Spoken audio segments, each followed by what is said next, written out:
to all the incoming members. I think I'm still feeling like I'm incoming. It takes time to really acclimate and be part of this very, frankly, very beautiful community, very rich community. So welcome on board.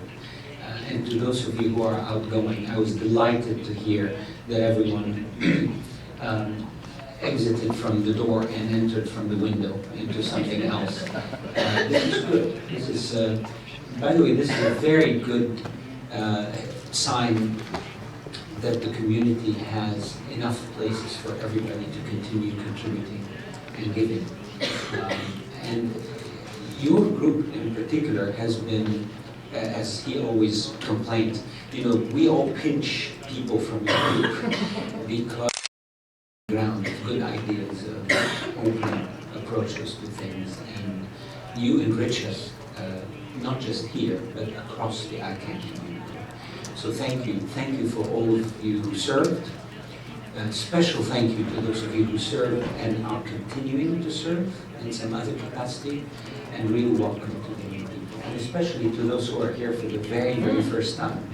A very good welcome to you. This is the beginning of my second year at ICANN. It feels longer than a year because it's been busy. But it actually has been just a year. I met most of you casually in Prague, but I really started working in Toronto, which is a year ago. And it's been a remarkable year. When I met 3-4 of the original leaders of ICANN when I started, they invited me to dinner. Vint Cerf, Steve Crocker, our chairman, Ryan Cute from PIR, and John Kern took me out to dinner to just, you know, give me some energy for the job.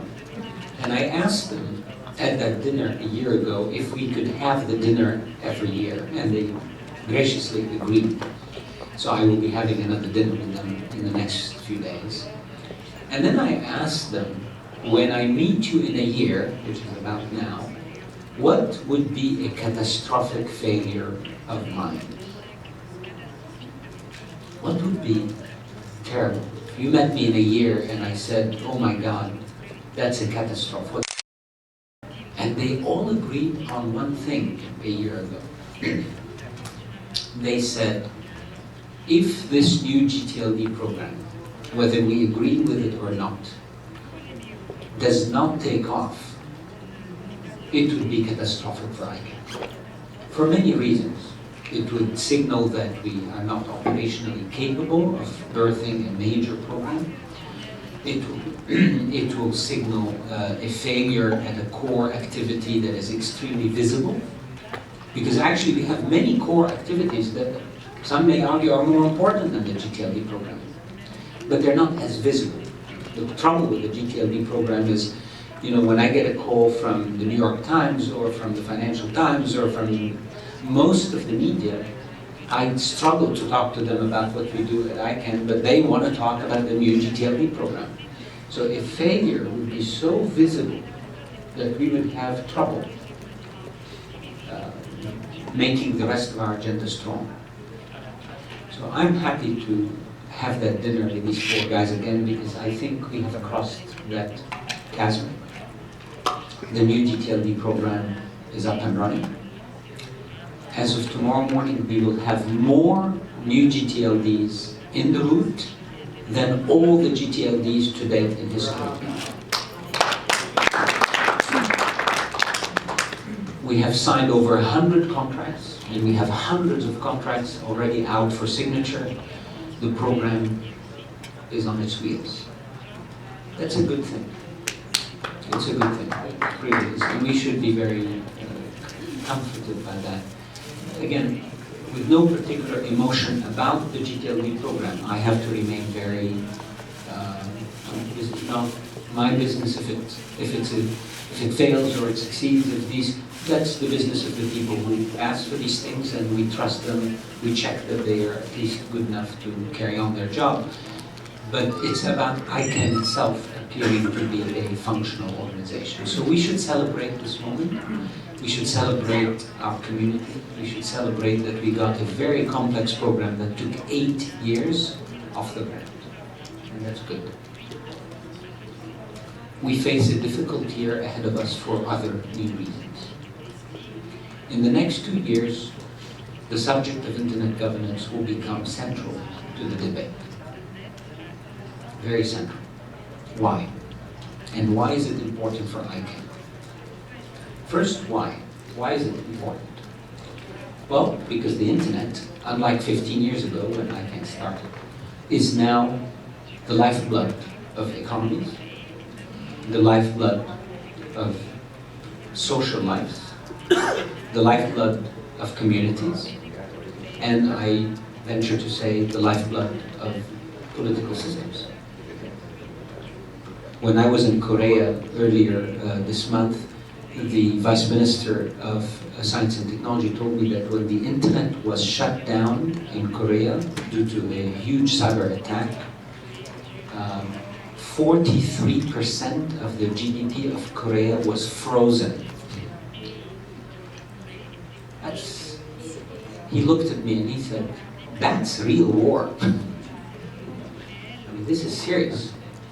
So the internet is no longer just for my kids to get on Facebook and for us to talk, which is also important, you know, to communicate.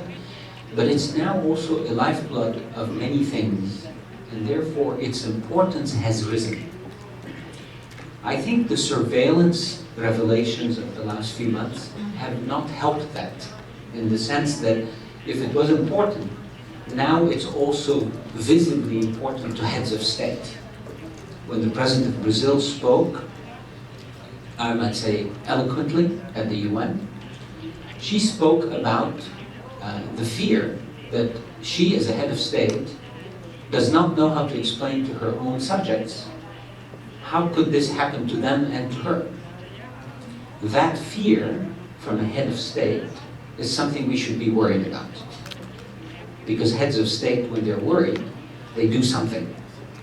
Now, we want them to do something, but we want them to do something in the right framework. We want them to do it in a multi-stakeholder framework.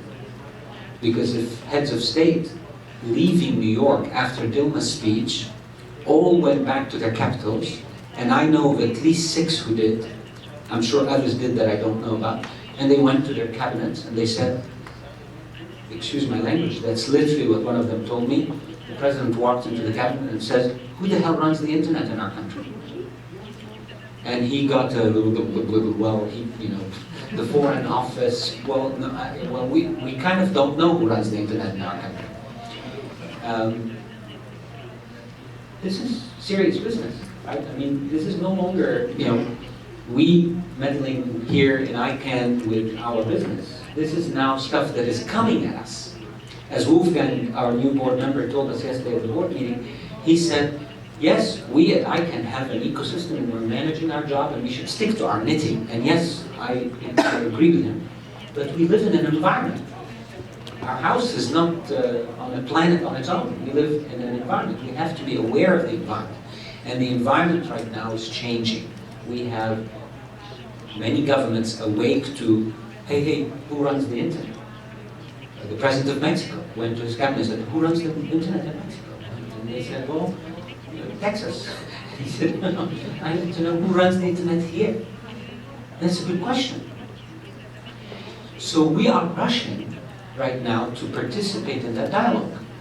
All of us, we should rush. Some people are now upset at me because I took initiative or I rushed fast. I'm done with the initiative. We went and what we did is we energized the process. We didn't invent anything. You all of us have been talking about this for years. All we've done is energize it. We put a little energy into it, and now it's up to us. Each one of you, us, has to participate in that dialogue in a thoughtful, calm way.